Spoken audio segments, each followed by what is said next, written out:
Welcome friends, मैं आपके सामने गौरव मिगलानी। हम पढ़ रहे हैं 12th क्लास की अकाउंटेंसी पार्टनरशिप का हमारा ये वीडियो नंबर 124 और जो चैप्टर हमारा कंटिन्यू चल रहा है उसका ये हमारा वीडियो नंबर 8 है। तो इस वीडियो के अंदर हम डिस्कस करने जा रहे हैं कि जब किसी पार्टनर की रिटायरमेंट होती है या किसी पार्टनर की डेथ होती है, उसकी रिटायरमेंट या डेथ के टाइम पर बुक्स में अगर कोई गुडविल पहले से ही प्रेजेंट है, मतलब गुडविल का कोई अमाउंट पहले से ही शो हो रहा है, तो उसके साथ हम क्या करते हैं, उसकी ट्रीटमेंट क्या होती है।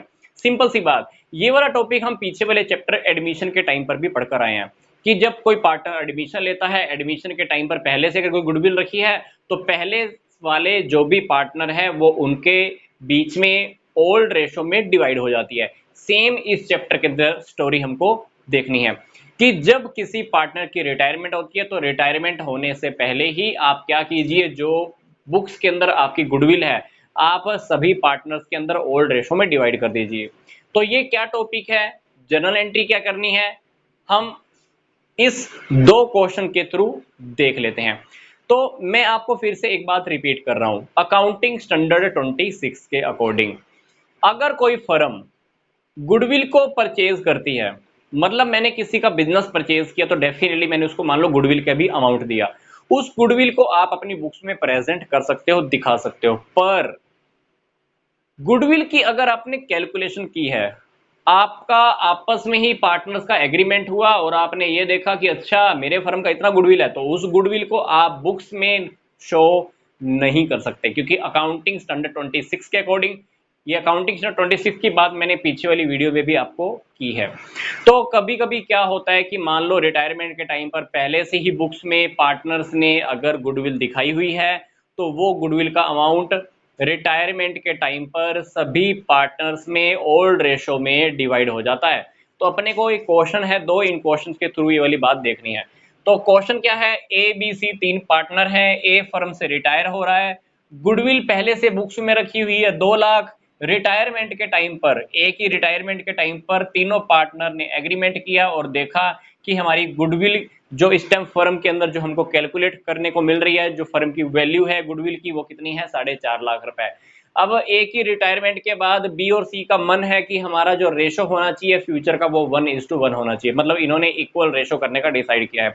तो अपने को क्या करना है, सबसे पहले क्वेश्चन में जो गुडविल पहले से बुक्स में प्रेजेंट है वो क्या कीजिए, आप तीनों पार्टनर्स में ओल्ड रेशो में, मतलब 2:3:5 में डिवाइड करके पहले 2 लाख को आप खत्म कर दीजिए, राइट ऑफ कर दीजिए। तो तीनों पार्टनर्स के कैपिटल अकाउंट क्या हो जाएंगे, डेबिट हो जाएंगे। क्यों हो जाएंगे, गुडविल हमारी एसेट होती है, आप एसेट को खत्म कर रहे हो तो क्या होगी, एसेट क्रेडिट हो जाएगी। गुडविल को जब आप क्रेडिट कर रहे हो तो तीनों पार्टनर्स की कैपिटल अकाउंट क्या हो जाएगी, डेबिट हो जाएगी। तो आप 2 लाख को तीनों पार्टनर्स में डिवाइड कर दीजिए। तो ए का कैपिटल अकाउंट डेबिट, बी का कैपिटल अकाउंट डेबिट, सी का कैपिटल अकाउंट डेबिट। किससे, गुडविल से। कौन सी गुडविल से, ये जो 2 लाख वाली थी। 2 लाख का, 2 लाख का ए को कितना मिलेगा, 2/10। अल्टीमेटली अब चेक कर लेना, 40,000, 60,000 और 1 लाख। क्योंकि ए को कितना मिलेगा, 2 लाख का 2/10, बी को कितना मिलेगा, 2 लाख का 3/10, सी को कितना मिलेगा, 2 लाख का 5/10। तो आप चेक कर लेना तीनों पार्टनर की जो कैपिटल अकाउंट जो डेबिट होने वाली है, डेबिट 40,000 से, डेबिट 60,000 से, डेबिट 1 लाख से। मैंने यहाँ पे डेबिट अमाउंट, डेबिट वर्ड लिखा नहीं है, तो आप डेबिट वर्ड लिख लीजिएगा यहाँ पर, ठीक है। तो ये गुडविल पहले से जो बुक्स में थी ये राइट ऑफ हो गई। अब ठीक है, रिटायरमेंट के टाइम पर तीनों पार्टनर से फर्म की गुडविल की वैल्यूएशन की है, कितनी आई है, 4.5 लाख रुपए। अब 4.5 लाख की जो हमने एडजस्टमेंट एंट्री करनी है, ये टॉपिक हमने पीछे वाली वीडियो में भी देखा है। तो इस एडजस्टमेंट को करने के लिए हम क्या करेंगे, पहले पार्टनर्स का गेनिंग रेशो हम फाइंड आउट करते हैं। आप क्या करो, इस क्वेश्चन में गेनिंग रेशो निकालो। गेनिंग रेशो किसका निकलेगा, ए तो चला गया, बी और सी का आप गेनिंग रेशो निकालो। बी का आप नया रेशो देखो कितना है, हाफ। सी का नया रेशो कितना है, हाफ। बी का पुराना कितना है, सी का पुराना 5 10, 10 एलसीएम आएगा 5 - 3, इसका भी कितना आएगा 10, 5 - 5 0। मतलब गेन किसको हुआ है, सिर्फ बी को हुआ है। गेन किसने किया है? गेन सिर्फ बी ने किया है। अब पार्टनर फर्म से जा कौन रहा है? ए जा रहा है। तो ए जा रहा है तो ए का पार्ट हिस्सा है कितना? 210, क्योंकि टोटल फर्म देखो कितनी है, 2 3 5 5 10, तो कितना हो गया? 210 हो गया। तो 4.5 लाख का अगर आप 210 करोगे तो अल्टीमेटली ए का कितने मिलने वाला है? ए को हमने गुडविल का पे करना है 90,000 रुपीज। ये कौन पे करेगा? डेफिनेटली जिसको गेन हुआ है। इस क्वेश्चन में गेन किसको हुआ है? सिर्फ बी को। तो हमने क्या करनी है? गुडविल को पे करने की एंट्री करनी है। कौन पे करेगा? गेन करने वाला पार्टनर। बी का कैपिटल अकाउंट डेबिट कर दीजिए, कितने अमाउंट से? 90,000 से। जो पार्टनर फर्म को छोड़कर जा रहा है उसकी कैपिटल अकाउंट क्या हो जाएगी? क्रेडिट हो जाएगी। आपने 90,000 कौन सा रेशो में पे किया है? गेनिंग रेशो में पे किया है। मैं आपको फिर से बोल रहा हूं, इस क्वेश्चन में गेन सिर्फ एक ही पार्टनर को हुआ है, सी को कोई फर्क नहीं पड़ा है। ना गेन हुआ ना सी ने सेक्रीफाइस किया। बी को गेन हुआ, इसलिए पूरा का पूरा अमाउंट बी ने ही अकेले ने पे कर दिया है। ठीक है, तो अब हम एक छोटा सा क्वेश्चन और देख लेते हैं। इस क्वेश्चन के अकॉर्डिंग जो हमारे पास नेक्स्ट क्वेश्चन है, उस क्वेश्चन के अकॉर्डिंग स्टेटमेंट देखिए, एक्स वाई जेड और ए 4 पार्टनर्स हैं। रेशो है इनका 2:1:1। 2 पार्टनर फर्म से रिटायर होकर जा रहे हैं, वाई और जेड। वाई और जेड के जाने के बाद एक्स और ए ने डिसाइड किया हमारा रेशो होगा 3:2। जब रिटायरमेंट हो रही है तो हमारे पास बुक्स में पहले से भी एक गुडविल रखी हुई है 60,000 की। ये गुडविल क्या करोगे? इसी क्वेश्चन की तरह, जो क्वेश्चन हमने अभी सोल्व किया, इस 60,000 को चारों पार्टनर्स में इस रेशो में आप डिवाइड कर दोगे। फिर एक बात और, रिटायरमेंट के टाइम पर इन्होंने फर्म की गुडविल भी काउंट की है, कितना? 90,000। तो पहले हम अपर पार्ट सोल्व कर लेते हैं। गुडविल का अमाउंट जो पहले से रखा हुआ है हम चारों पार्टनर्स में 2:1:1 में डिवाइड कर देते हैं। तो क्या कीजिए, चारों पार्टनर्स के कैपिटल अकाउंट को आप डेबिट कर दीजिए। X capital account debit, Y capital account debit, Z capital account debit, A capital account debit. जो गुडविल आपके पास पहले से बुक्स में अपीयर है, कितने की है वो? 60,000 रुपए की। हम इस 60,000 की गुडविल को राइट ऑफ कर रहे हैं। तो चारों पार्टनर्स में 2:1:1 में डिवाइड कर दीजिए। इसके हिस्से में आ जाएगा 20,000, 20,000, 10,000 और 10,000। तो ये चारों पार्टनर्स में पुराने रेशो में पहले से अपीयर हो रही गुडविल को हमने राइट ऑफ कर दिया। गुडविल क्रेडिट हुई क्योंकि ये पहले एसेट थी, इस एसेट को हम राइट ऑफ कर रहे हैं, तो गुडविल क्या हो गई? क्रेडिट हो गई, खत्म हो गई। चारों पार्टनर्स की कैपिटल अकाउंट में हमने डिवाइड कर दिया। ठीक है, अब अपने को क्या करना है? दूसरी जर्नल एंट्री और करनी है।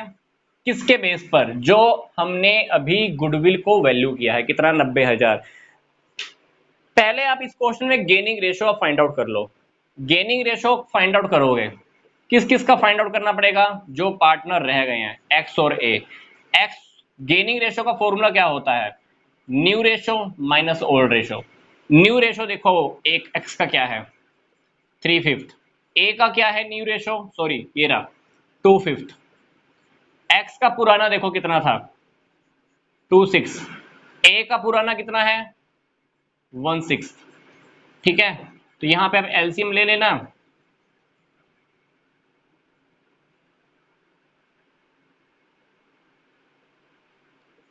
इसी तरह से इसका,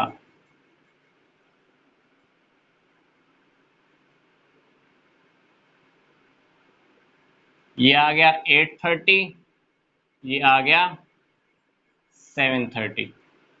ठीक है, तो यहां पे क्वेश्चन में एक्स को गेन हुआ है इतना, ए को गेन हुआ है इतना। अब फर्म में से रिटायर होकर कौन जा रहे हैं? वाई और जेड जा रहे हैं। अब वाई और जेड का फर्म की गुडविल के अंदर हम वैल्यू काउंट कर लेते हैं। वाई को कितना मिलेगा? वाई को गुडविल के अमाउंट का 90,000 का हमें कितना देना है? 2/6। जेड को कितना देना है? गुडविल जो फर्म की है उसका 1/6। ठीक है, तो आप क्या करना है, यहाँ पे कैलकुलेशन कर लेना। इसको मिलेंगे 30,000 और इसको मिलेंगे 15,000। अल्टीमेटली तो दोनों को टोटल कर लीजिए, अल्टीमेटली दोनों को मिलाकर हमने कितना पे करना है, 45,000। ठीक है, अब x और a का गेनिंग रेशियो अगर हम देखें तो नीचे बिलो में क्या है, 30 क्रॉस हो जाएगा। तो दोनों का गेनिंग रेशियो क्या आ जाएगा, 8 और 7। अल्टीमेटली 45,000 को x और a ने कौन से रेशियो में देना है, 8:7 में देना है। तो x कितना देगा, 45,000 का 8 बिलो 15, क्योंकि 8 और 7 15। ए कितना देगा, इस 45,000 का 715। ठीक है, तो ये आप x ने देने हैं 24 और इसने देने हैं 21,000। तो अल्टीमेटली x और a ने क्या किया, y और z को जो टोटल अमाउंट पे करना था 45,000 कौन पे करेगा, x और a पे करेंगे अपने गेनिंग रेशियो के अंदर। तो 45,000 का x ने पे किया इतना, 45,000 का a ने पे किया इतना। अब हमको क्या करनी है, एक सिंपल सी जर्नल एंट्री करनी है। जर्नल एंट्री कैसे करेंगे, किस किस ने पे करना है, x ने और a ने। तो आप क्या कीजिए, x की कैपिटल अकाउंट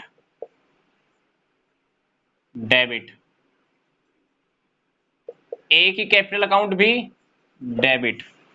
ठीक है, इसके बाद क्या करना है हमने, टू किस किस को पे करना है, y का कैपिटल अकाउंट टू z का कैपिटल अकाउंट। ठीक है, y को मिलना कितना है, 30,000, z को कितना मिलना है, 15,000। पर ये 45,000 मिलकर किस किस ने दिया है, x और a ने दिया है अपने गेनिंग रेशियो में।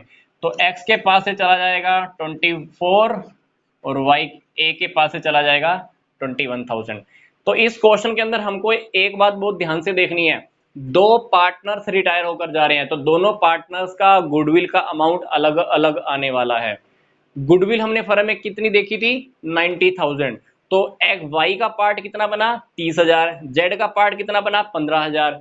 टोटल कितना देना है, 45,000। ये 45,000 देगा कौन, जिनको गेन हुआ है। गेन किसको हुआ है, जो बाकी के पार्टनर बच गए थे, x और a को। x और a को गेन हुआ था 8:7 में, इसलिए इस 45,000 को x देगा, 45,000 का 815 पार्ट 24,000। a कितना देगा, 45,000 का 7/15 पार्ट 21,000। तो जितना जितना x और a ने पे करना है वो तो उतना ही पे करेंगे ना, और y और z को जितना जितना देना है वो उतना उतना ही मिलेगा।